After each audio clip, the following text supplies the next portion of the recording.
Got it? So we got a squad. The United States' recent oil discovery has made us nearly self-sufficient with gasoline.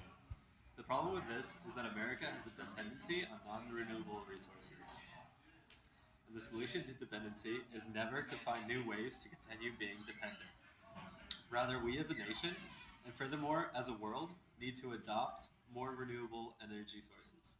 There are many different types of renewable energy sources. One very promising source is nuclear fission. There are many pros and cons regarding nuclear fission.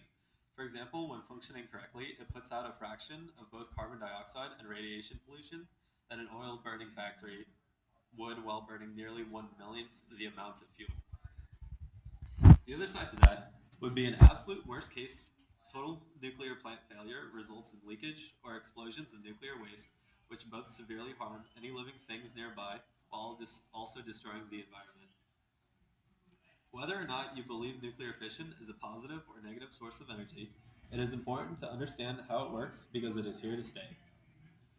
Around the world, there are over 450 nuclear facilities, housed in 47 different countries. At the end of the spectrum, there's Lithuania and France, who both generate almost 75% of their electricity from nuclear power. The United States is operating at about 20% power from nuclear plants. With this amount of relevance, it has become necessary that we understand the ins and outs of nuclear energy. A decent general idea of how a nuclear reactor works is to think of it as any other factory that burns a fuel source to create electricity. Except that the fuel source is both highly efficient and also potentially dangerous. The whole reason why nuclear energy works is because nuclear fission of heavy elements creates an incredibly high amount of kinetic energy. A single atom, when split, produces 200 million electron volts. Although that amount of energy is relatively small, there are many atoms of uranium in a pound. In fact, the energy in a pound of uranium can produce is the same as 1 million gallons of gas. Specifically, how fission works is much more complex than burning oil or coal. Fission relies on splitting uranium-235 in order to catch the potential energy stored in the nucleus of the atom. Since uranium is very unstable, it takes minimal effort to begin the process of fission. A single neutron fired into the nucleus of the atom will cause it to instantaneously split. When uranium splits, it forms two lighter elements and an amount of neutrons fired off randomly, depending upon in which way the uranium actually split. These neutrons are fired off.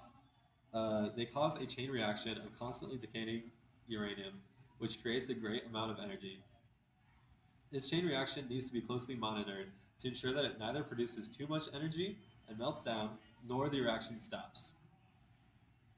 The way in which technicians control the rate of the reaction is by raising and lowering control tubes that are made of a material that absorbs neutrons. By completely lowering these tubes into the batch of uranium, they can completely kill the reaction. Once the uranium has started forced decay and is reacting at a safe rate, the plant turns the kinetic energy released into electricity by housing the uranium in a pressurized pool of water. As the uranium heats up, it turns water into steam, which is put through a turbine which powers a generator. So now that there is a common understanding of the process of nuclear fission, we can talk about the positives and negatives regarding this form of renewable energy. Although there are only a few negatives to nuclear energy, the negatives are between severe and catastrophic. Total failure at a nuclear plant has only occurred 3 times in history. Although this is very rare, it is something to be taken very seriously. Looking at the original worst-case scenario, Chernobyl, we know that failure of a plant will have incredible impact. The nuclear incident at Chernobyl contaminated millions of acres of forest, caused more than 30,000 people to evacuate their homes, and the incident killed thousands of people due to cancer and other diseases. Once again, those cases were rarities. The incredibly more common negative result of nuclear energy is housing nuclear waste.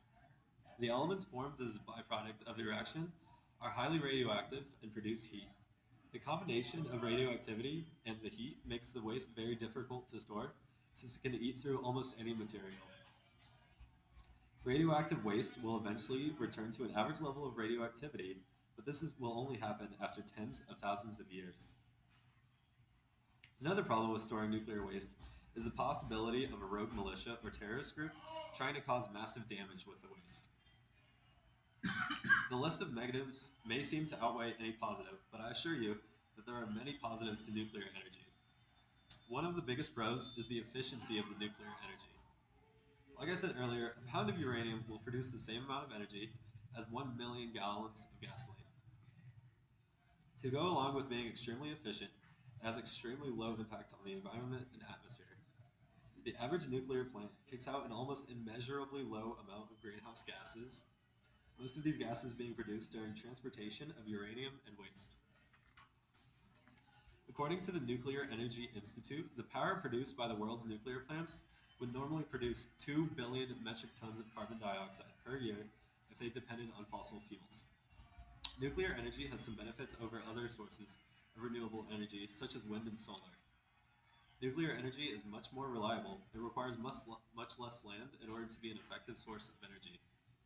So in conclusion, it's not possible to continue to depend upon fossil fuels, and so we need to begin looking at better sources of energy.